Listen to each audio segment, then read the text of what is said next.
welcome to Tour Front. This is being recorded on Heritage Day. Spring, but it's winter and it's snowing, but we're here. Chuck, what's good? Sir. All good in the hood, man. When the weather went a bit funny, I was thinking to myself, I'd say to you, Pirates and Sundowns are going to win unless hell freezes over. Now, when it's trying to freeze over, and I'm like, snow in the middle of spring, I'm zanzi. But fortunately, it's Hoko Sashisa, so all is well. All is well. Is all well, Chuck. We begin with the Proteas, and that's a relevant question, right? Where we lost the series to Afghanistan 2-1, came through with a victory, I suppose, for pride, as we tend to do, or as it is said in that last match. But throughout that series, struggles for the batting lineup. What needs to be done here? Man, I don't know what the actual quick fix solution is, or rather, do I have a direct solution for it? I don't know. But I remember when we were speaking to one of our friends, saying that the Proteas need to take responsibility for their wicket. You can't be on some, there was a good ball, there was nothing I can do about it, because batsmen can go and get a decent innings. When you look at Uvian Mulder, he faced like more than 60 balls, which means you can stay in the game and play your shots. This is in the first game. But the fact that we only scored 170 in our only win on tour, but then we struggle to crack that number beyond that when we're batting first, that is a concern for me. So I think sometimes when we approach, I think the game a bit too timid. Rightfully so if the bowlers are bowling well, right? But I think also we need to assert ourselves sometimes, because if you look at the number of boundaries that they're hitting on the other side, Afghanistan didn't care who was bowling to them, whether Ongiti, whether Nokia or whoever. Well, Nokia wasn't playing, but whoever is bowling, they're smacking them for 6 and 4s, and you're like, this is a different type of innings in terms of how it's been played. So I think we need to be fearless when we're supposed to. I think obviously sports is a matter of moments. When the moment is right, assert dominance, and if not, then protect your wicket. So I don't know if we're in the right headspace, because wickets, our top order fails way too often.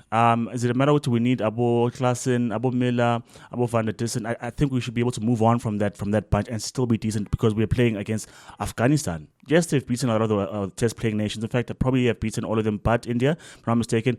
Granted, I get that. That's a fact.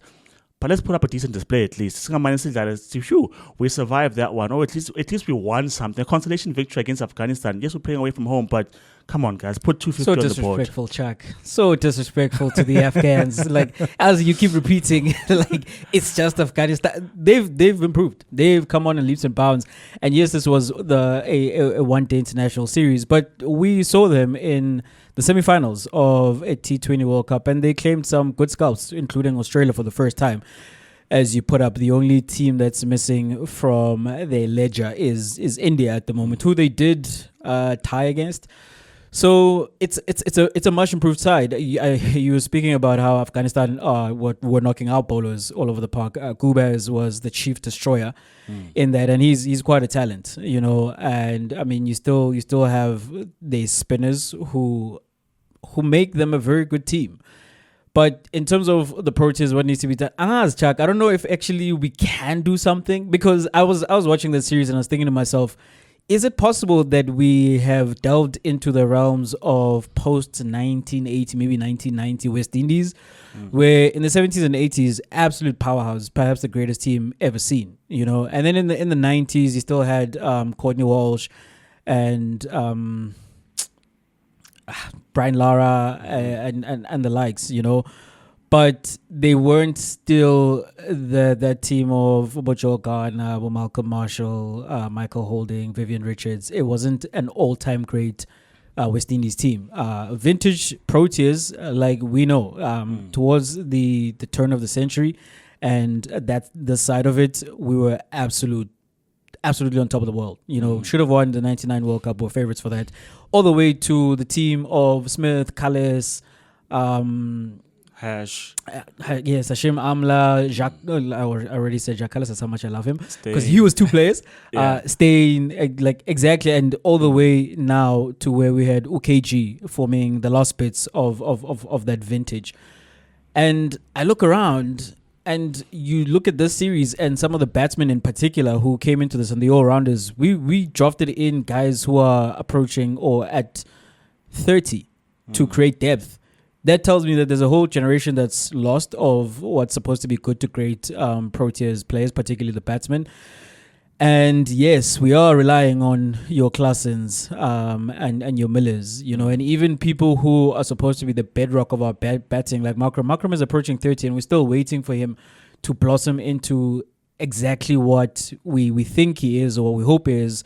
And that privilege that has carried him to continue just making appearances and not copping any flack from the South African fans, because it's Markram and he's immense talent. But I think, Chuck, if anything, the structures at franchise cricket need to tighten up. They need to be made better. Maybe we need to introduce relegation once again, where we make sure we're funneling the strong players, the strong sides to the absolute top, and that there are consequences for not playing well. Yeah. And I think the generation of your Brevis, your Stubbs, your Britske, those guys need to step up. And there needs to be a clear path when they go into the SAA, because they need to perform when they're in the SAA side as well. Because recently against Sri Lanka A, that didn't look good either. So there's work that needs to be done. I have a fear that there's no amount of work that might fix the conveyor belt, which may be broken indefinitely. Because as I'm saying, I don't know, maybe I'm a prophet of doom, but like I've seen this with the West Indies, Yeah. But I've not really seen it with any other previously great side where then they've been at the bottom of the rankings.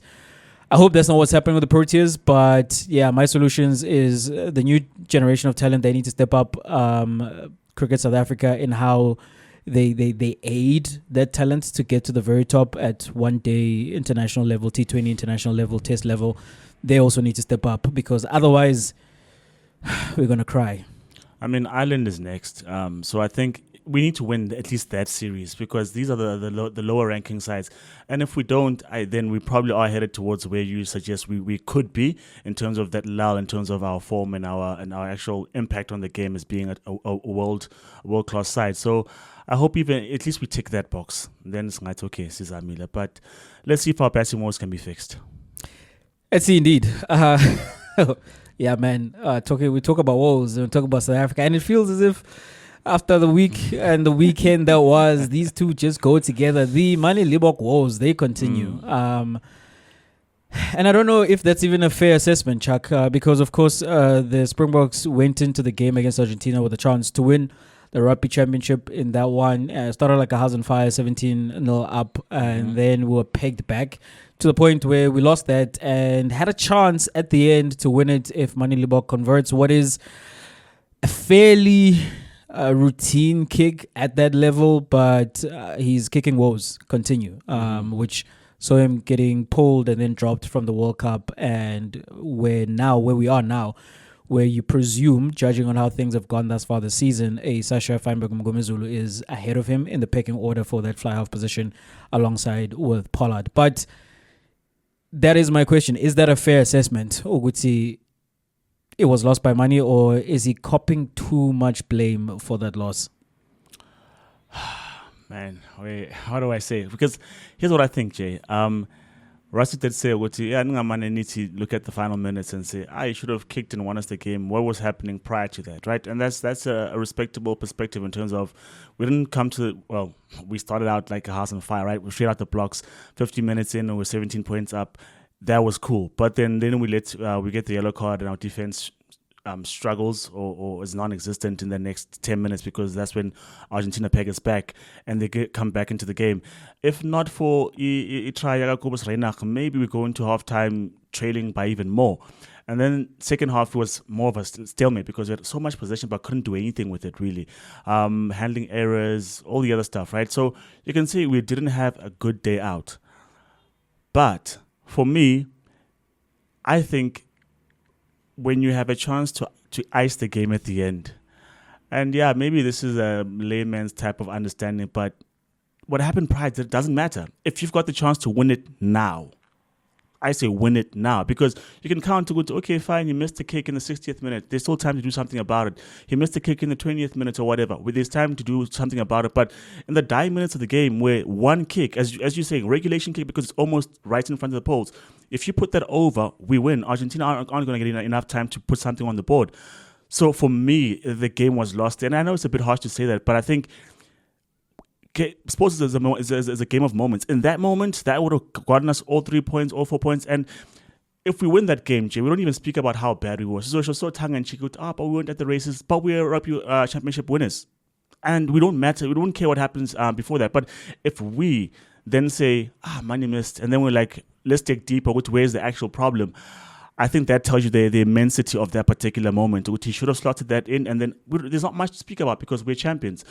So, is it fair to say he was at fault?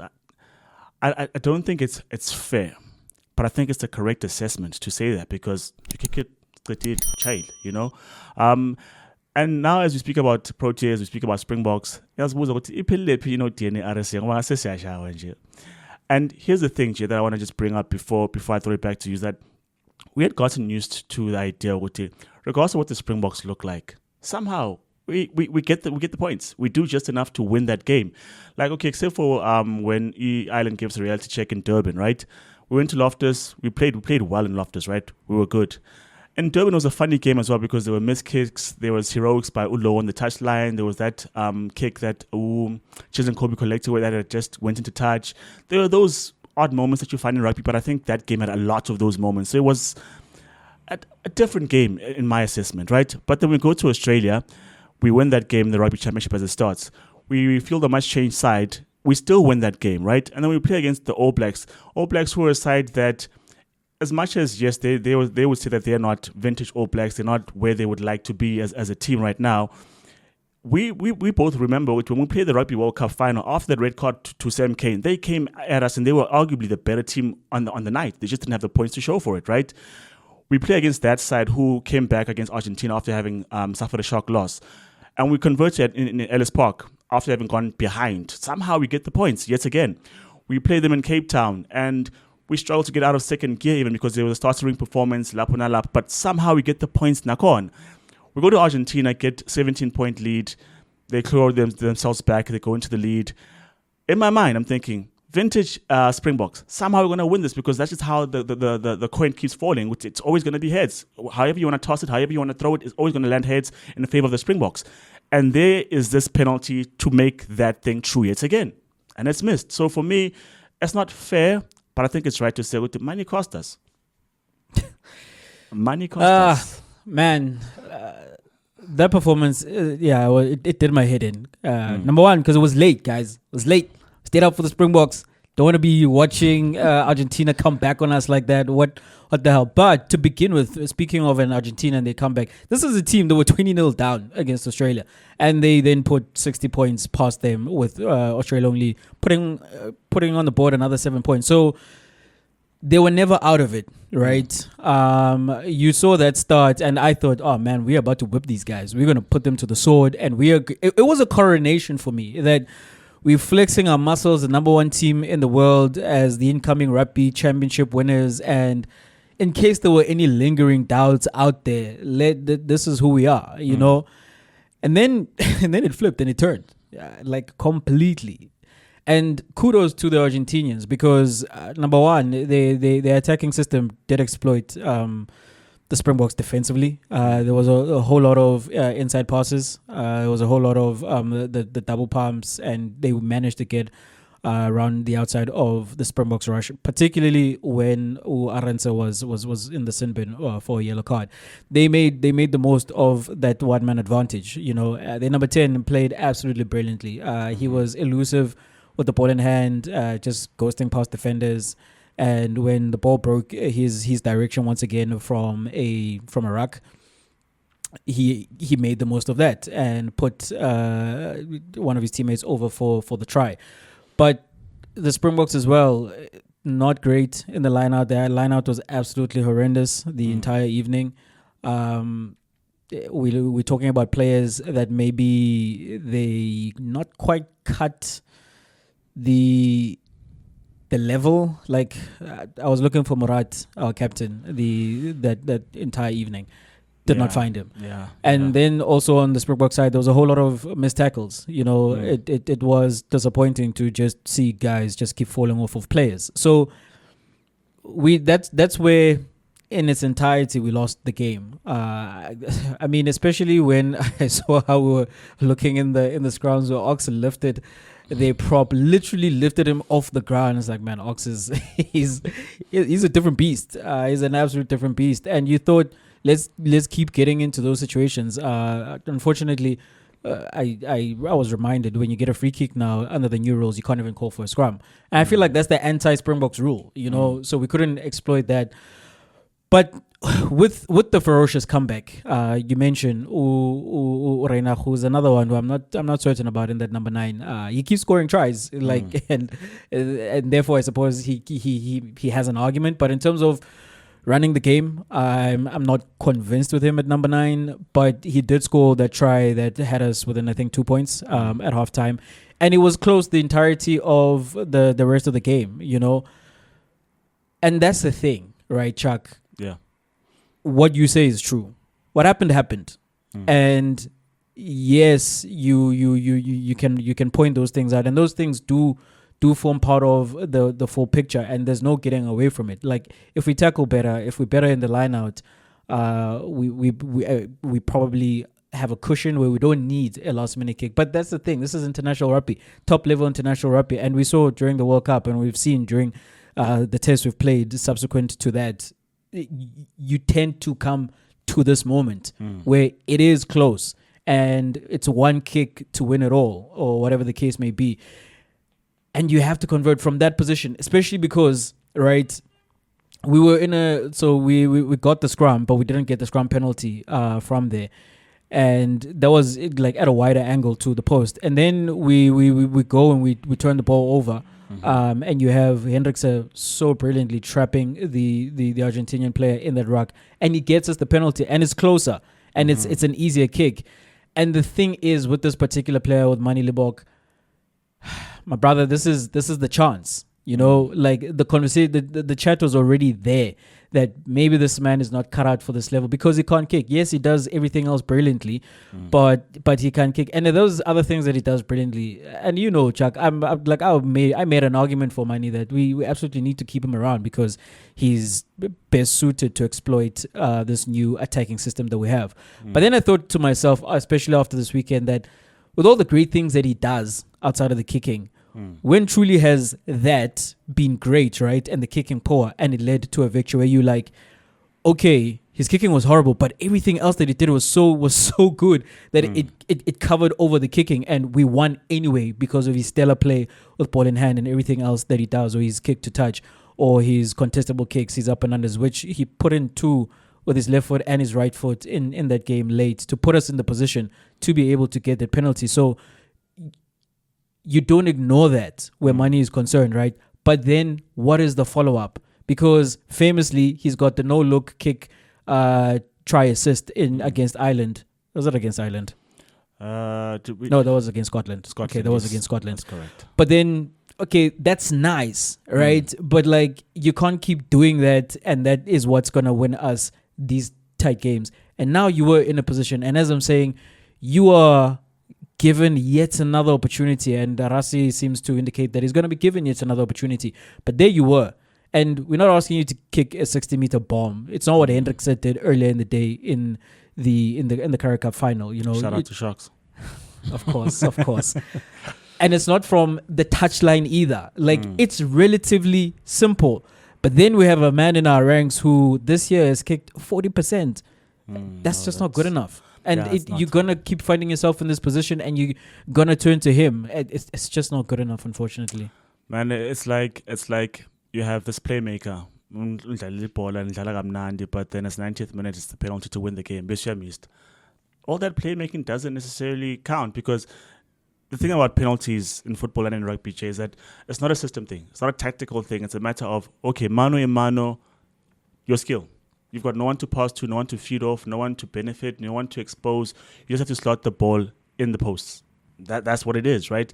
And I think that's why it's so glaring, because, and that's one, it's so glaring, and two, that's why maybe some of his work goes unnoticed, because he'll kick the ball to someone else, and then 2 phases later we score the try. You even forget who starts the move. Whereas with kicking off conversions or penalties, like, my man, spegele kick le, either you again or you missed. And so that when you miss it, it's like, See, that's why it's not good enough, because it's that spotlight is on him and him alone. So it makes it all the more glaring when he misses those things. So, man, also you want to ask yourself at this point, where is his confidence? I mean, he slotted a penalty, if I'm mistaken, earlier on. That was good. But then he misses this one because it's a pressure moment. But you look at how things went down in the World Cup and how he started the game against England, if I'm not mistaken, right? Subbed for Pollard, who won us the game, and then in the World Cup as well. Coming into the Rugby Championship and the test against Ireland, I think he only played against Portugal, if I'm not mistaken, or Wales or whatever. So you ask yourself, with Sasha coming ahead of him, with Pollard being then number 2, where is his confidence in terms of him doing these kicking duties? Because I don't think he's there. I mean, I didn't watch all of his games when the Stormers were playing well in the URC. I don't know what his kicking looked like then, but I know he had a very influential role in the Stormers going as far as they did. So at this point, I don't know, Nakonauta, how do you boost someone's confidence or recover someone's confidence if part of that confidence building throws him into the deep end so many times? Because it's not like he's going to play a game of rugby without having to score a penalty or a conversion. He has to face that monster, and oftentimes it might be for all the marbles, like it was in the game on the weekend. So if we that's keep the thing, him, right? You can hide him. You can take the kicking duties off of him. But the reshuffling that needs to happen for that is too much admin for me. Like, if this was 2007, Chuck, and where you have Butch James who's playing as our number 10, and Butch James primarily is in there because he's a great tackler, and he can facilitate the attack, but he's not that great at that, and he's not kicking for post because you've got Percy Montgomery playing in 15, and you know that in terms of your choice for fly half, you don't even have to take into consideration the kicking because you've got Percy. We don't have Percy in this a Percy type in this Springboks team. You've got kickers in the team, right? You've got Pollard, you've got Sasha Feinberg Mgomezulu. But then that means if Manie is playing 10, then either one of those two, number one, they have to be with him on the field the entire time. So, but then either one of them, you need to either be playing 12 or 15. And at number 12, we've got Damien Delinde. And at 15, we've got Willemse, who's out injured, the starting 15. We've got Willie Leroux, who is on the way out, but he can still do his thing. And then we've got Apelele Fasi, who's putting all sorts of pressure. And he actually tackled well. He's been tackling well. His defense has actually improved, which is what we are looking to see from our players, like Amani, that when you are being brought back into the team, the thing that was glaring as to why you were dropped or you were not getting as many starts, has that improved? It's improved with Apelele Fasi. Why can we not ask of the same thing of Mani Libbok, you know? And as I'm saying, at 15, then you can't play either one of those two guys, Sasha or Pollard there, which then means if you're playing Sasha or Pollard at the 10, then Mani is the one who needs to slot in, whether at 12 or at 15, and it's the same issues. We're not going to get rid of those players to play him ahead of them so that we can shoehorn one of the other players into that. And then that also has a ripple effect in terms of our bench because we go 6-2. And now if you have Manie on the field at the same time as a Pollard, who's on the bench? You know, what happens if Delinde does go down? Who comes in to replace him? So unfortunately, without him being able to kick consistently, it's not looking good for his time at that international level. And what needs to happen, to answer the question, he needs to go have a good kicking season in the URC, whether it's for the Stormers, who I believe it behooves them in South African rugby to play Sasha at the number 10. And now you've got that entire issue again. It's like, where does Manie play? So if Manie then shifts position at the Stormers, does that mean when he's selected for the Springboks, it is in either one of the centers or at fullback, where again we have options? Maybe not galore at the 12, but we've got options there. We've got people entrenched in those positions, which then I'd say maybe Manie needs to go to another franchise within the URC and then play there and kick for post and have like 80% at season, where he's kicking at like 80%. Then, yeah, he's back in the picture. But as things stand with the amount of chances he's had, and yes, we are supporters of the Springboks, and yes, want to get behind the players, and you want to say have another chance. But how many chances are we talking about here? You know, I think he's in the Elton Yankees position now. Yeah, probably with the backup of backup, which still would not fill him with much confidence because Singing and so is not available. You don't go into that game thinking, I'm the guy that they chose to do the job. I'm the guy after the guy after the guy. So it's a tricky place. And what you're saying is that it's too much admin because essentially what you have to put into the 15 or on the bench is another boot. And you're saying if only we had a boot somewhere else, but with someone who's able to do that particular job well, but has a boot, then we can play those cards or gamble a bit. I was thinking Ches and Colby, but Colby is not Montgomery. You see, because that's exactly that's the it. thing. Do you see the moves? Do you see the absolute moves? Yes, Yeah. Ches and Colby is throwing into lineouts. He's Well, he feeding the does scrum. everything. He's taking a drop goal. But as a change of pace, yeah, you don't want to be relying on him to kick for goal. In a test. He's kicked in an emergency situation, but we shouldn't be in an emergency situation. Sisaqali game, as you're saying, Manie has fucking Ches as well. So I mean, at the World Cup, you had Willemse kick, you had Faf kick, but that was, I believe, the game against. I also say Georgia. It's not Georgia. Who's the minnow we had in our group? It's not Samoa. No, we had Tonga. But Tonga. it's not the game against Tonga that I'm referencing. I think it's Romania or something. One of the smaller teams, but they were kicking in a game where we were winning. We were going to win that game, and foregone conclusions, like the game against Portugal, you know. But we're talking about the Rugby Championship because now we're in a position where we absolutely have to win in Mbombela. But can you imagine if we lose in Mbombela, like, and they pip us to the title? What an absolute that would be an epic choke job. So hopefully we're not here. Someone has we're to not do back here because next week this is to the first talk time- about that though. This is the first time that Argentina have beaten Springboks, All Blacks, and Australia in the same competition. So I mean, they're looking good. Guamans, Also, right? the Argentinians, I read this stat just this morning that they've not picked up a yellow or a red card this entire Rugby Championship. How much more can you ask from a team, right? Coming back against Australia, shocking New Zealand in their own backyard, and now also coming back to beat the Springboks. So they're doing good, but we must do better. Namastola losing bonus point somewhere. It's no DNA RSA. We have to. If we can't sing that, if we can't say that, then we're gonna take care of business in Mbombela. I'm confident. Lastly, I want to ask a question because I saw this comment as well. Because a lot of people have been getting on Morata's back, right? And I asked that not necessarily from a lock position, but from a leadership position as well. Because people are saying, you've taken a leader in Siya Kolisi and Amfago coach's box to learn the ropes of what happens in communication and some of the tricks of coaching, but you lost a leader out there. Do you think we were in need of a leader? There was a void of leadership in terms of when that 10-minute period with the yellow card happened, where then they came through like flooding waters, dog, because they came through and overturned our lead in that space of 10 minutes or so. So do you think we lost a leader, or do you think we don't have other people who will play that role in the team?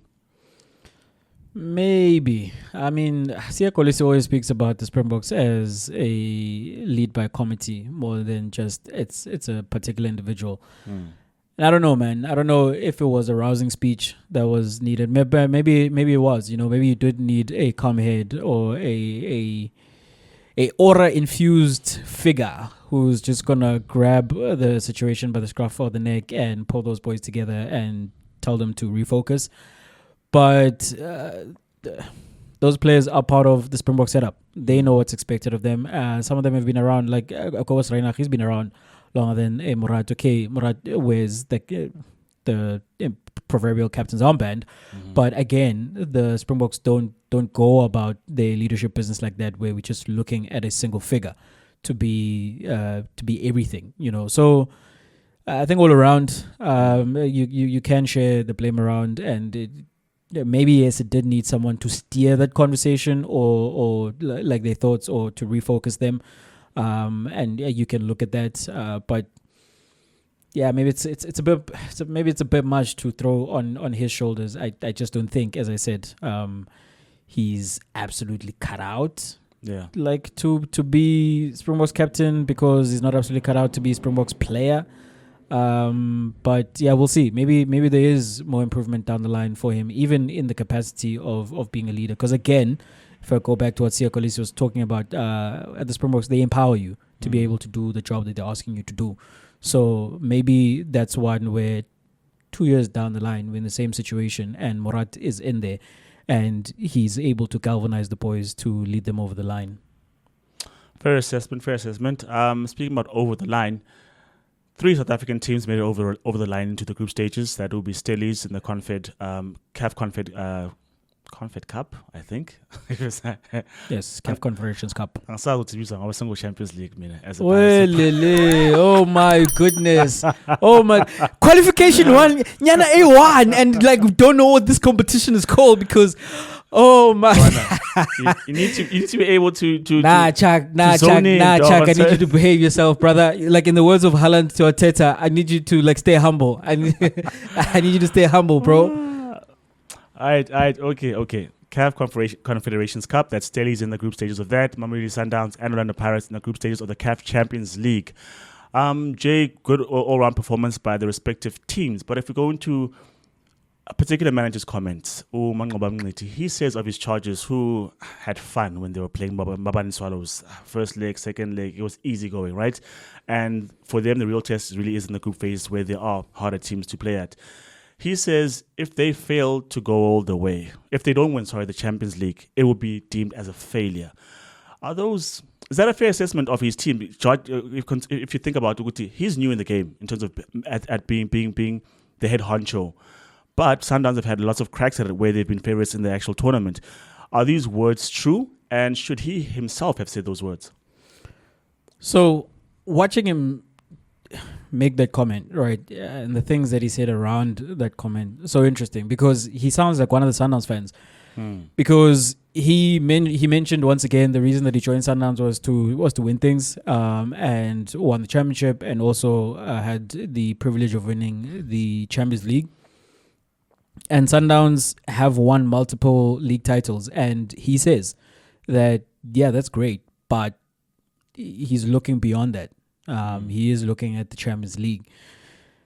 And it's a fair assessment because the guy who was sitting in his seat prior to him, Rolando Mkwena, for all intents and purposes, the reason Sundowns let go of him was because he failed to win the Champions League. So if the mandate at Sundowns, not just from the fans, but from the board themselves, is that the person who is heading up this project, the head coach of Mamelodi Sundowns, this is your KPI. This is your chief KPI, that you win the Champions League, you deliver a second star. And absence of that, even if you win a treble locally, even if you win the league title by a record margin and you set other records along the way, it does not matter.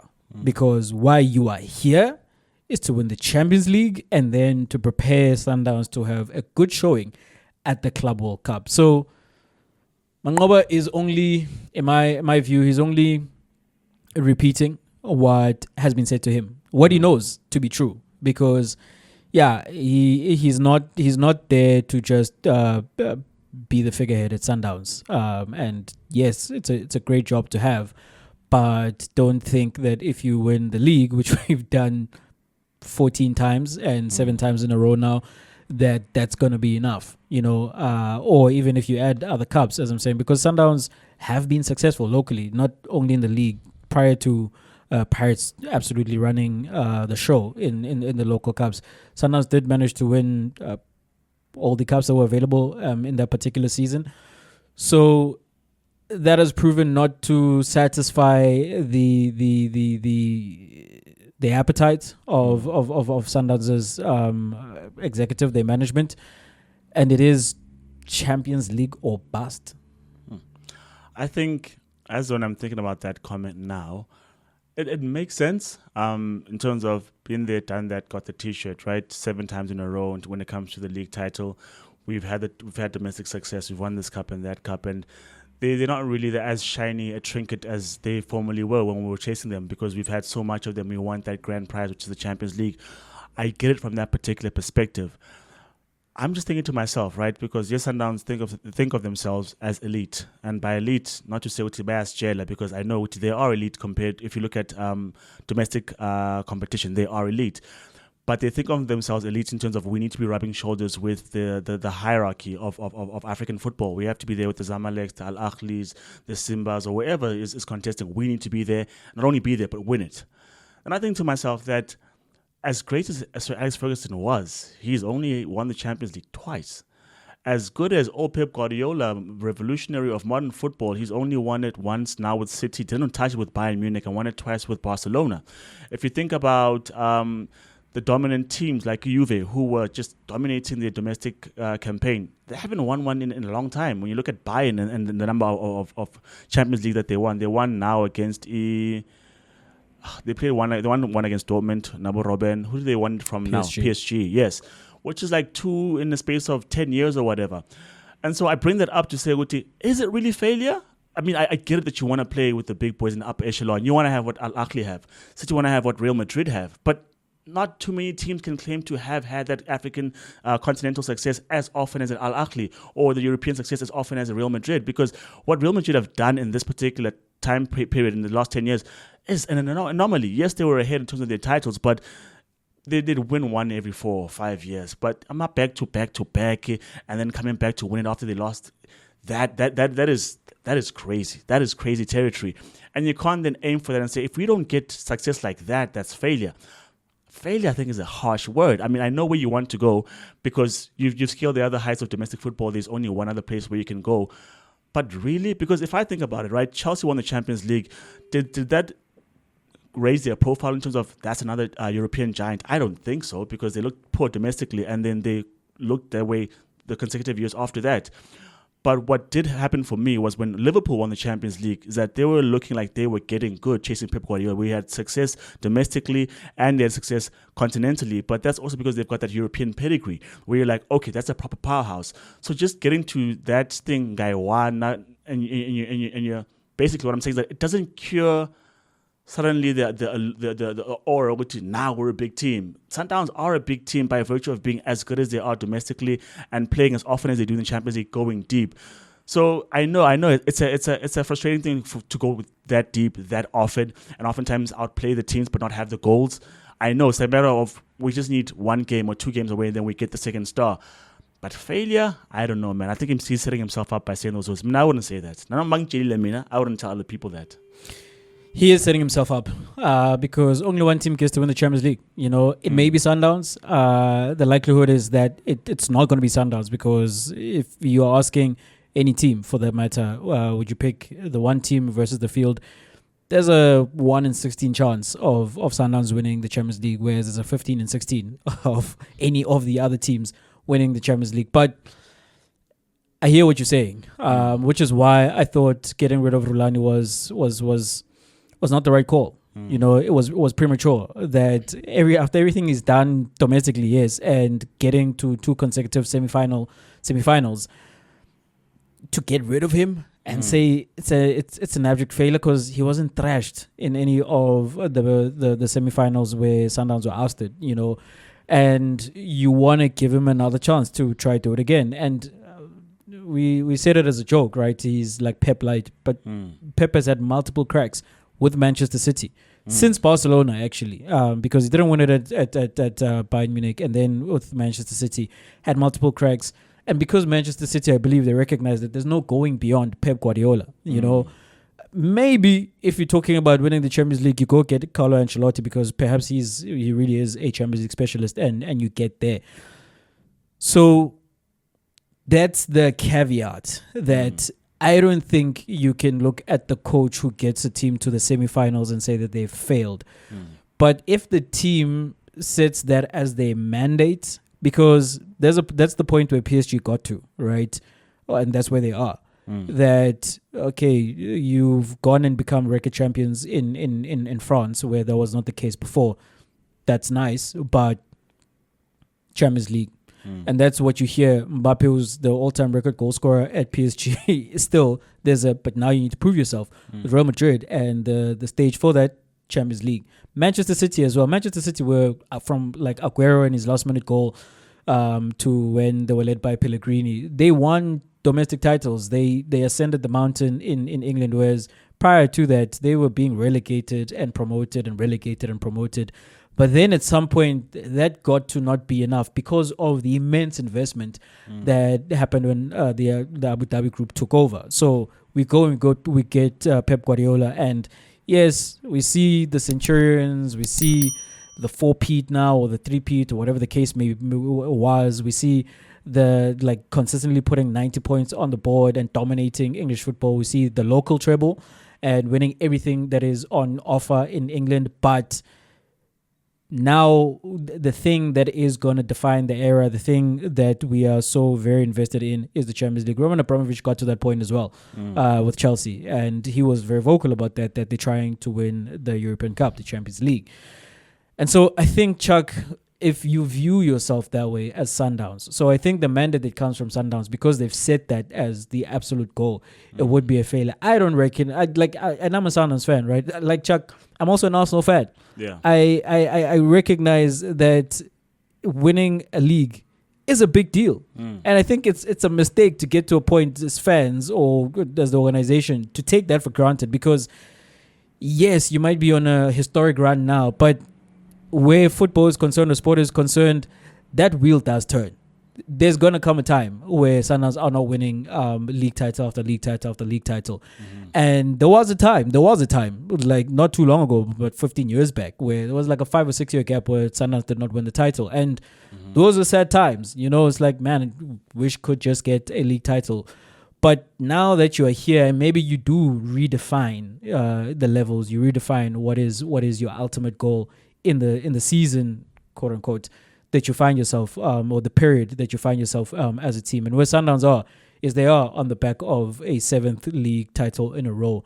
And they've been consistently in the group stages and going beyond of the Champions League as many times in those seasons. And if we are looking for continuous growth for Sundowns, it is win the Champions League. But I would remind, and I was reminded by this while I was watching, I believe, on the Pirates over the weekend, that there hasn't been a winner from outside of the North since Sundowns themselves won the Champions League.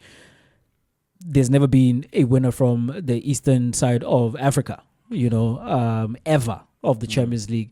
And then from the western side, yes, we had a boy Nyimba like in the early 2000s, and I don't know if Mazembe counts or they're more central because they're in the Congo.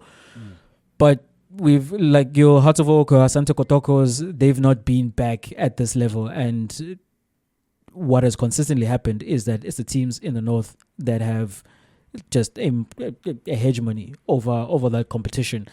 You're trying to break that. And I don't think you should view yourself as inferior that, oh man, we absolutely cannot, because the expectations that they're going to win, because there is a lot of investment that has happened into Sundowns, right? But I think those facts must temper how you view that it's not your God-given right because you've made all these investments that you should win it. You absolutely should be competitive, but even Real Madrid, I believe they went like 20-something years without winning the European Cup. So on in Africa, it's Al Ahly most seasons. When it's not them, it has been Zamalek, it has been Wydad, it has been in Esperance. But again, these are all teams from the north. And yes, that narrative needs to change at some point. And Sundowns do absolutely need to view themselves as those who've come in to upset the apple cart. But I'm with you, where like, is it a failure? If you imagine they run the gauntlet and local trophies, and the thing they fail to do is win the Champions League. Failure. Yeah, it's a bit much. I think I stand on that in terms of it's a bit much. But while you're speaking, to close it off, I think what I'm hearing, as well as you're detailing the journey in Africa, is that let's try and make hay while the sun shines, while we're still on top, as you're saying, because there could be another drought where Sundowns are in and amongst the 5 other teams battling for the league, as us, or they're not as good in Africa. And because I think they've been ousted by teams where they look at them on paper and against. If you look at the display over 2 legs, we're like, we weren't outplayed. This team wasn't clearly better than us, and so we should have won this game at least to go to the final. Or at least we should have won this final or whatever. So I think when you look at that and you're that close to winning it, and you look at the fact that domestically we're right? I think you wanna because you don't know when else Sundowns will be on top, and so in this particular period of time, maybe you want to win something, and then we can take another 5-year lull and say, okay, Swini Lamara, maybe it isn't, but I wouldn't say failure as well. It's been a while though. 8 years is going to be 9 by the time the final rolls around next year. But Chuck, Orlando Pirates are back in the Champions League proper in the group stages. My question around them would be, what would be a fair result in their journey on the continent this season? A fair result, I think. It's another cup, isn't it? So at least yes, it is. These are cup specialists. Yeah, so at least go deep. But I think, man, this is different. This is different gravy. I mean, it's a matter of. It's not even just a matter of teams are bigger or they're stronger or they've got more prestige. It's different kinds of football that you're playing against, different footballing styles and philosophies. Versus, I think, a PSL, we can say largely there's a general idea of play. Yes, there may be tweaks lapo na lapo, but we've got a similar profile of player who play for us. We have a similar type of style in terms of speed and the tactics that we roll out. So Pirates know what to expect largely for most teams week in, week out. It's just a matter of then making sure that your tactics trump the other team. And Africa's a different kettle of fish and he's traveling as well. So I think it's going to be tough. I think if they get out of the group stages, I'd be happy with that. But also let's look at the draw, right? If we draw teams that are very, very strong, then an exit out of the group stages, qualifying would be good. But if they're close to us in terms of their strength, then I want a bit more. So I think as much as Stellies in Champions League, for me, I'd want us to qualify out of the groups. We're not going to know whether the teams are close to Orlando Pirates in terms of quality until they play them on the continent, right? Because, and this is what Mangobo was talking about, that the way that they went about preparing in preseason, they selected opponents who are going to come at them because that's the experience they're going to have on the continent, whereas mostly in the PSL teams respect Sundowns and they play in a low block, so they have to find their preparations some other way. So Orlando Pirates, who up to this point and for the longest time have been playing only PSL opposition until now, where they are in the group stages of the CAF Champions League, we're not going to know how truly good they are until they come across those teams that have made a sojourn into this competition on a regular basis. We saw Yanga against Kaizer Chiefs, although Chiefs, that was early in Nabi's tenure, and I don't think he was even here at that point.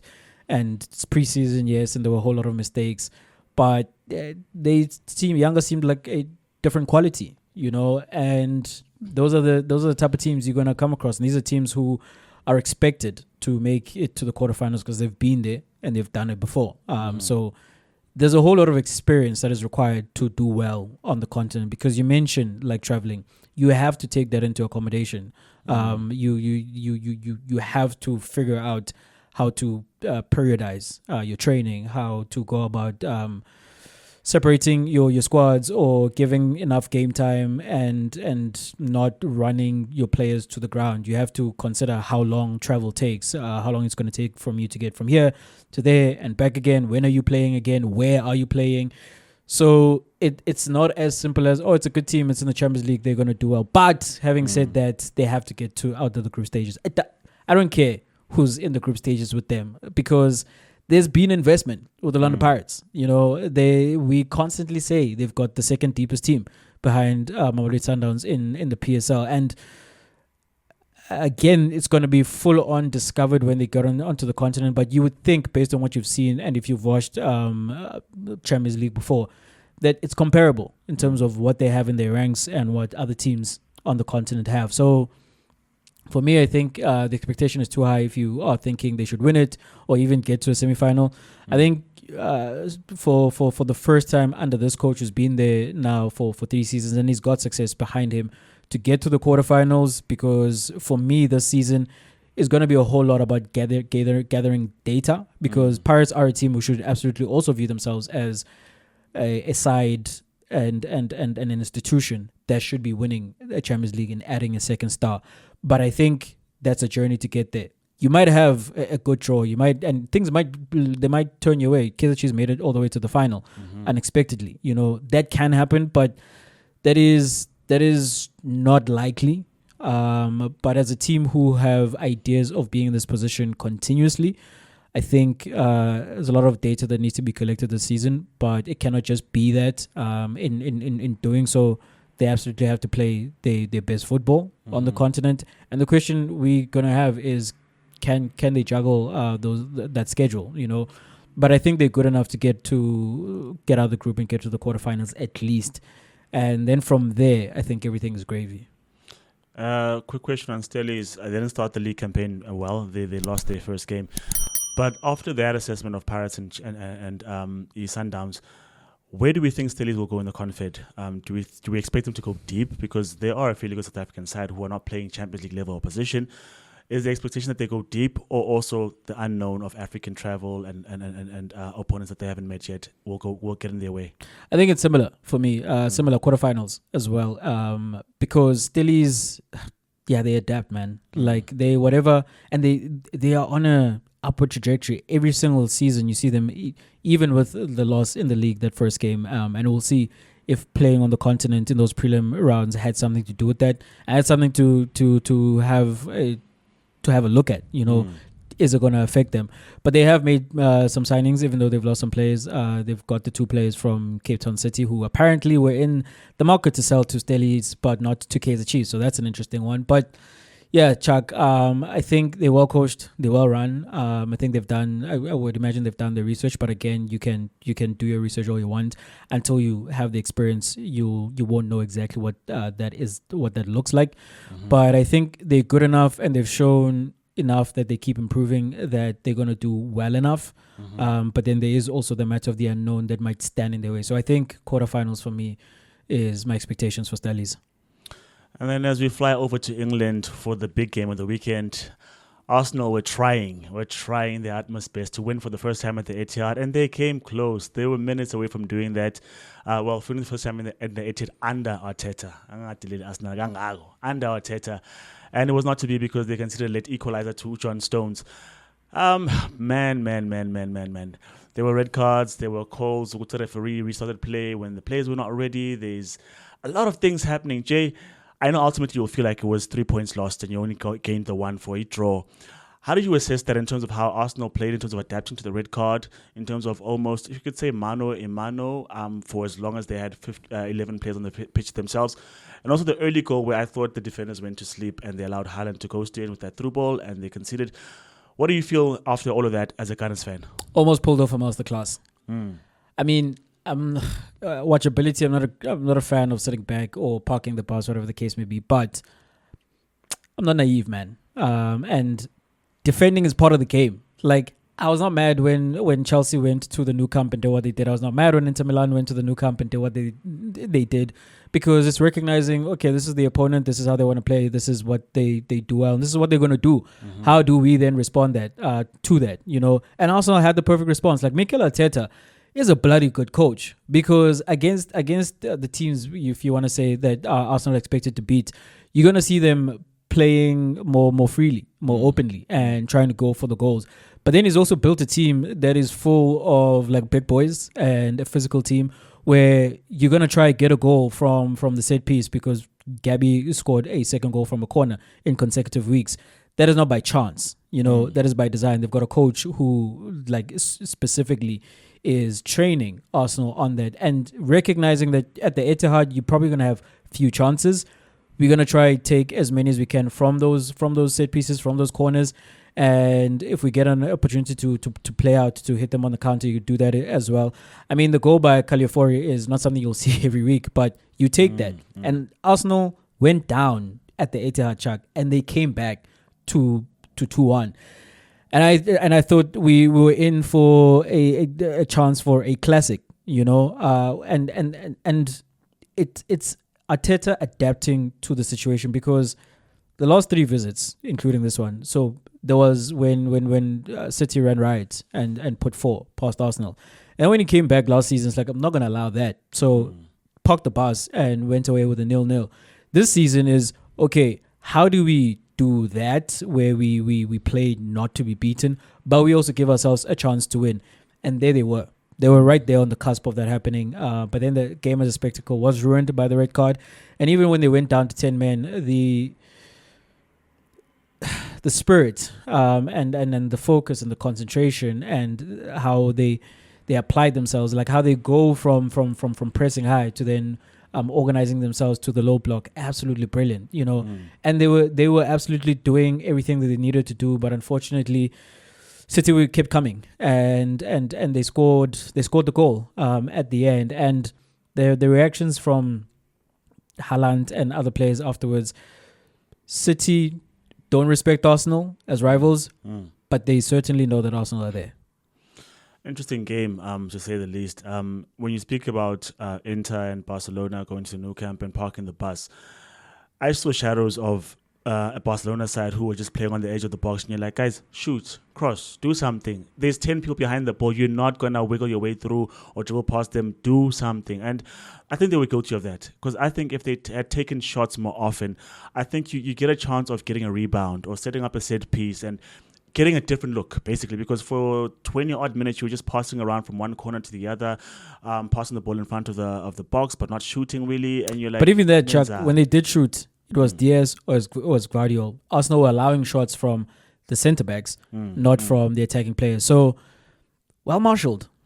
I think City somewhat lost a lot in the loss of Rodri. Rodri would have been in those positions to shoot because Kovacic was there, but he was also moving the ball on. You're like, Kovacic, you scored a screamer against Chelsea, Nodilas. Do something, give us a plan. And I thought to myself when they introduced Foden that he was going to shoot, but he didn't get the space to do that either. So, I mean, props to Arsenal, because I was thinking, Martinelli, one of the quicker guys, is he on the edge of the box or just out of the frame of the shot? Should they get the ball, they're going to hoof the ball up to him. He was not. He was doing defensive duties as well. The one time they did break away, I was quite disappointed by Martinelli, because he's there with Walker. I'm like, make it a duel. So quickly, so easily. It's like, come on, dude. I know you've been putting in a shift, but if you break away, this is game, set, and match. But I mean, we are speaking about City, who are going to put the pressure on you, and Arsenal survived it well for at least most part of the game.